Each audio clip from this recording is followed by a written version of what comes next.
Oi oi girls and boys and everything in between, it's Ace Trainer Liam, and today I'm continuing my journey through the 18 Pokemon types, listing my top 10 favorites of each of the types that currently exist. A lot of you will know I went through these lists about 2 years ago, but since then we've had a whole new generation of Pokemon. I've had time to battle with Pokemon that I wouldn't normally have used, that existed in the past, but I just kind of overlooked. There are Pokemon that I used to really like that maybe I don't like as much anymore, so what I'm doing is I'm going through the 18 types once again, just to see if my opinions have changed. See what different feelings I've got towards different Pokemon. And of course, you're going to be along for the ride as well. So that brings us to today, where we're going to be looking at the Psychic type. So we're looking at Psychic type Pokemon, the masters of mental...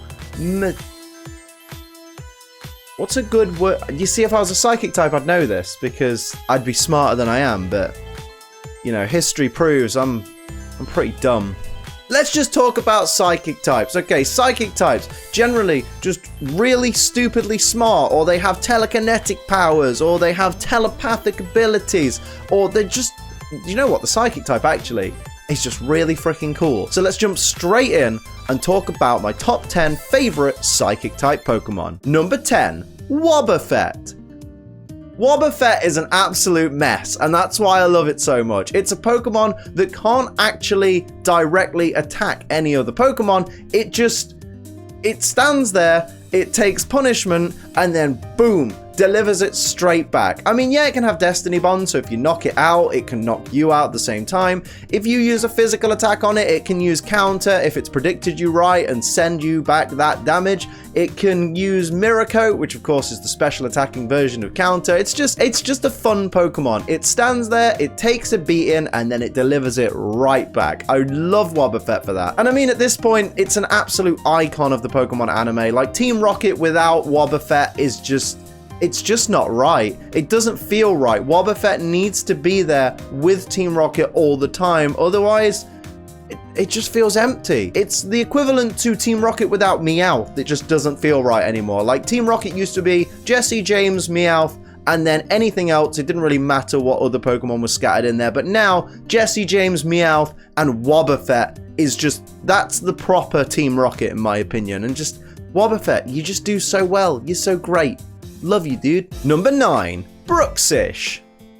Now, this thing's ugly, and I know it's ugly, and I know people hate it because it's ugly, but that's the only reason you really hate it, isn't it? Like, actually go and use Bruxfish in battle, and you'll realize what a fun Pokemon it is to use. I mean, you can take advantage of its giant Austin Powers teeth and have the strong jaw ability, which obviously increases the power of, you know, crunching moves like Crunch, like Psychic Fangs, which is a beautiful, beautiful move, because I believe it breaks Light Screen and stuff like that. Or on the other hand, you can use Dazzling, which is a great ability as well, because it blocks priority moves. So if you think someone's going to try and sucker punch you, no way, Bruxfish has got you covered. It ain't taking that sucker punch, and in fact, because you've wasted the turn on sucker punch, it's now going to knock you out with something else. It's a great Pokemon, really fun to use. I have just fond memories of this Pokemon with its shiny version, because it took us ages to hunt for it, and then I believe it was last Christmas we hunted it on my live streams. By the way, if you don't watch my live streams, you should head over to twitch.tv/AceTrainerLiam, hit the follow button, turn on notifications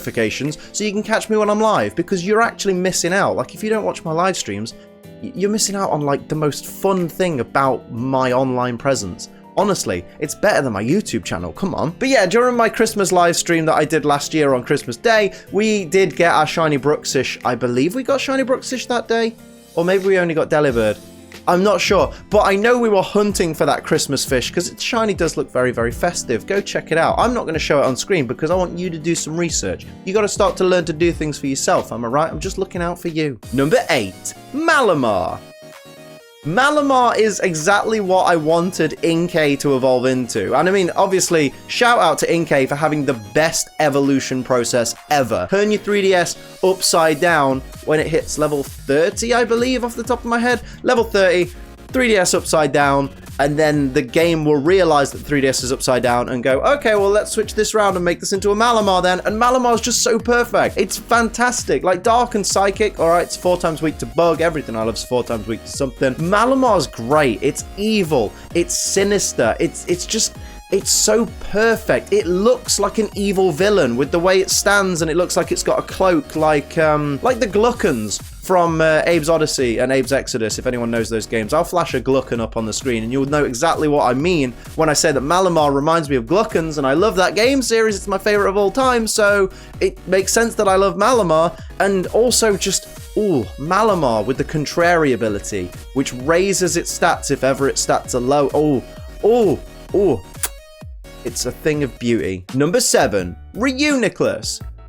Reuniclus is a weird entry for me because I do really like it, although I rarely use this Pokemon. Like, it's one of those where aesthetically, I think it's really cool. It looks like, you know, a little teddy bear thing that's got no skin, that's in some weird cytoplasm kind of goo, and I love that. I don't generally use it in battle, even though it does have some decent abilities to it, like, I believe it has Magic Guard, which, of course, prevents you taking things like Life Orb damage. It's really, really cool, and I don't know, like, I do really like it. And sometimes I'm like, oh man, maybe I'll use Reuniclus today, but I'm always like, nah, I don't think I'm gonna. But then at the same time, I know if I think of Psychic types, it's one of the first that I think of, which is why I know it's one of my favorites. I wonder why I never want to use it. That's really weird, isn't it? Number 6, Alakazam. How can you not like Alakazam? The OG, the absolute best Psychic type to ever come out of Generation 1. Oh my goodness, Spoon Daddy is amazing. Not only does it boast great speed and great special attack, but also it has a Mega Evolution that has even greater speed and even greater special attack. It can be fragile at times, but just overlook that, because if you're constantly having to worry about carrying 2 spoons or 5 spoons around with you all the time, you're going to be a little bit fragile. You're going to be a little bit worried that, oh no, what if I lose one of my spoons? Isn't this like the source of my power? I don't think the spoons are a source of Alakazam's power. I just think maybe Alakazam sometimes worries about it. Because, I mean, let's face it, when have you seen an Alakazam that doesn't have 2 spoons?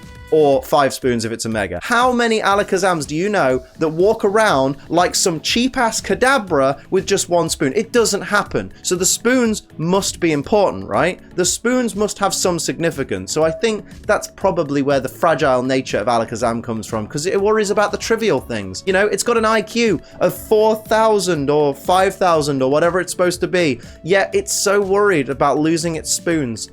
I think I've just created a false narrative. And I'm not even sorry. Number 5, Girafarig. Girafarig, I think I've said it before, but it's one of those Pokemon that just really grew on me. When I first saw Girafarig, I was like, this thing doesn't even really look that much like a giraffe. Like, it's got the neck of a giraffe, but it doesn't even look long enough to be the proper neck of a giraffe. Like, it just looks like a horse with a giraffe head and a bit of giraffe coloring. But I've really, since using it more often, I've really grown to love it. I got one in my Pokemon Y Quadlock, and I really loved using it. I'm so sad that that died, but spoiler alert. But I don't know. I really like this Pokemon. I like the concept behind it. I would like it to potentially evolve and maybe be a bit taller and a bit bigger. Maybe something else happen with the darker side of it and see if that becomes more monstrous or something. I'd like to see an evolved form of Girafarig. I doubt it'll ever happen. But Girafarig itself, I just find it really cute now. I look at it and I think this thing's so cute. It's such a great little Psychic type Pokemon, and I like that it's a Psychic type that's immune to Ghost type moves. That's pretty damn amazing. Number 4, Metagross. I mean, Metagross, look at it. It's absolutely terrifying. It's the closest thing in Pokemon we'll ever get to a proper robot kind of creature, I think. Like, okay, Magearna's kind of a robot, I guess, and Bronzong kind of looks like a robot, but Metagross is the absolute beastly, scarily intelligent, basically the Ultron of Pokemon. That is ultimately what Metagross is. It's Ultron in Pokemon form, and it's absolutely terrifying. It's so strong, it's so powerful. There's a reason so many people today, even competitive players, still use Metagross, still use Mega Metagross in battle, because it's just such a dominant feature of the Pokemon world. Metagross is just an absolute mainstay of Pokemon. Like, it's always going to be popular because it looks so cool. It looks so unique compared to so many of the Pokemon that are out there, and that really works for me. So Metagross just gets all the cool points. It's got great stats. It's got decent abilities, although, I mean, yeah, decent-ish. It's got a great move pool. It's just absolutely fantastic. Metagross, keep doing what you're doing. Number 3, Grumpig. You guys know I love Grumpig, despite the fact that it's not really great to use in battle. Okay, it's the king of the Tita dance, and that's not really that helpful of a move. I mean, I guess if you're in a one-on-one situation, Tita dance isn't too bad, but then just use Confuse Ray. But I mainly like Grumpig because it's silly, because it's stupid, because it's just a fat psychic pig that just dances. It's just a stupid, silly psychic pig that dances, and there's just something about that that really just resonates inside me. I think it's great. It's so much fun to look at. Someone once sent me a Grumpig plush, and I'm so happy because it's just one of my absolute favorites. Just Grumpig's stupid, and sometimes stupid and silly is just what I need to get me through the day, because if there's anything I love laughing, and Grumpig makes me laugh. So Grumpig, thank you so much, my dude. Number 2, Mewtwo.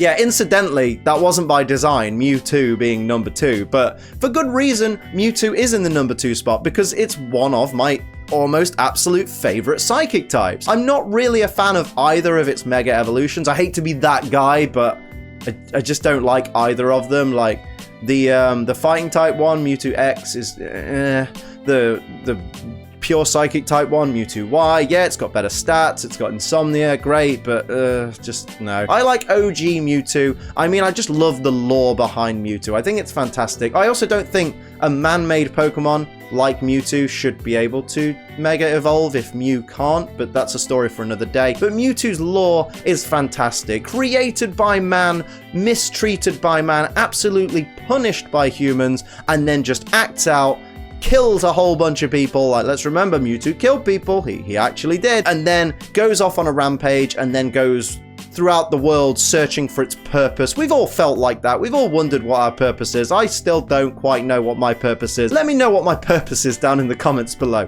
Be gentle. But Mewtwo, just there's so much lore behind it. It is such a cool Pokemon to look at. It looks like a Pokemon. I know I say that a lot, but you look at Mewtwo, you know it's a Pokemon instantly. It's got those traits of kind of alien, yet mixed with an actual animal, yet mixed with kind of almost humanoid without being too humanoid, because, you know, I don't really like humanoid Pokemon that much. It's great, and it's fantastic. It's powerful, as you would expect, because it's a legendary Pokemon. One of our first ever legendary Pokemon, let's remember. One of the OG crew of legendaries. Now we got way too many. But Mewtwo is just so above and beyond so many Psychic-type Pokemon that I couldn't not give it love. Number 1, Espeon. This Pokemon is, without a doubt, my absolute favorite Psychic-type Pokemon to use. I really do love using it. I know it's fragile. I know all of its limitations. Part of loving something is knowing that thing's weaknesses or limitations, aside from recognizing its strengths. But it does have great special attack. It does have decent speed. It can outspeed quite a few things if you use it right and you breed it right. And on top of that, it's one of the most beautiful Psychic-type Pokemon. Like, it's very simple. It's kind of a cat that looks a little bit Carbuncle-y. If you remember Carbuncle in Final Fantasy VIII, very much looks like Espeon. I think I called my Carbuncle Espeon in my most recent playthrough of Final Fantasy VIII. That's why I love that it has a green shiny as well, because then it looks even more like Carbuncle. It's great. But it's basically a cat with a forked tail, a gem in the middle of its head, and larger ears than normal. That's Espeon to a T. But it just looks so elegant and so beautiful. Like, I could see that walking through my house. It's really, really cool. And like I say, it's fun to use in battle. You can build a nice little moveset with it. It possibly is a little bit predictable, but I just really, really enjoy using Espeon. It's my go-to Psychic-type Pokemon whenever I try and build a team. I'm like, I want Espeon on it. I don't want anything else. I just want Espeon. Any Psychic types? No, Espeon. Espeon all the way. It's really fantastic. It's become my favorite evolution over what was formerly Vaporeon. Like, Vaporeon used to be my favorite evolution, but now it's Espeon. Espeon's my favorite evolution, and not only that, it's my favorite Psychic-type Pokemon of all time. So that was my list of my top 10 favorite Psychic-type Pokemon. Let me know down in the comments what are your favorite top 10 Psychic-type Pokemon. Of course, if you enjoyed the video, like, share, and subscribe, and thank you very much. And of course, if you want to support the channel like these guys down here do, you can pledge to my Patreon. That's patreon.com/AceTrainerLiam. But until next time, I'm Ace Trainer Liam. Keep on training.